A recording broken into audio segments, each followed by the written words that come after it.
Hey everyone. Today I've got a story that's both tragic and shocking. It's a tale that underscores the fragility of life and the devastating impact of violence. It's about a man who changed lives forever with one senseless act of violence. A single moment of rage that left a community in mourning and a family shattered. This is the story of Francisco Oropeza, and the night he shattered a community in Cleveland, Texas. A night that will forever be etched in the memories of those who lived through it. On April 28, 2023, a quiet neighborhood was turned upside down. What started as a typical evening quickly descended into chaos and horror. Families were settling in for the night, but Francisco Oropeza had other plans. Plans that would forever alter the lives of those around him. He was out in his yard, firing his gun late into the night, causing a disturbance. The sound of gunfire echoed through the neighborhood, unsettling everyone. One brave neighbor had enough. They decided to confront Oropeza, hoping to restore peace to their community. They asked him to stop, to think of the baby trying to sleep nearby.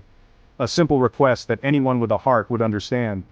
But instead of putting down the gun, Oropeza picked it up with deadly intent. His response was not one of understanding, but of violence. He stormed into the neighbor's house, rage and bullets flying. The peaceful night was shattered by the sound of gunfire and screams. 5 innocent lives were taken that night, including a child, just 9 years old. The community was left to grapple with an unimaginable loss. Their only crime? Wanting peace and quiet, a simple desire that led to a tragic outcome. The victims were from Honduras seeking a better life, but they found a nightmare instead. Their dreams of safety and prosperity were cruelly cut short. The baby they were trying to protect was miraculously unharmed, but the scars of that night will never fade. The trauma will linger for years to come. After the massacre, Oropeza fled, sparking a massive manhunt. The community was on edge, fearing he might strike again. Law enforcement combed through Texas, the tension mounting with each passing day. The search was relentless, with officers determined to bring him to justice. Finally, near Conroe, Texas, they found him. The relief was palpable as the community learned of his capture. The community could breathe again, knowing he was behind bars. The sense of safety slowly began to return. Fast forward to January 29, 2025. The day of reckoning had arrived for Francisco Oropeza. Oropeza stood in court, facing the weight of his actions.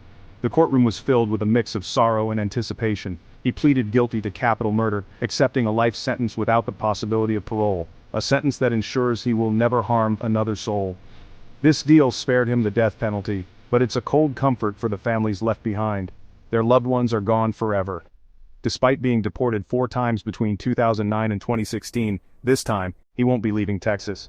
His past actions had finally caught up with him. He will spend the rest of his life in prison, a life behind bars, a far cry from the freedom he once knew. The tragedy has sparked conversations about gun safety and responsible ownership. The community is determined to prevent such a tragedy from happening again. If someone had intervened earlier, could those lives have been saved? It's a question that haunts the community. It's a haunting question with no easy answers. The pain of what-ifs lingers, a constant reminder of the tragedy. The tension between Oropeza and his neighbors had been simmering for a while, but no one expected it to erupt in such a deadly way. The signs were there, but the outcome was unimaginable. As we remember the victims, let's also remember the importance of community and vigilance. We must look out for one another and act when something feels wrong. If you see something, say something. It might just save a life. Thanks for watching. And don't forget to like and subscribe for more true crime stories. Stay safe out there.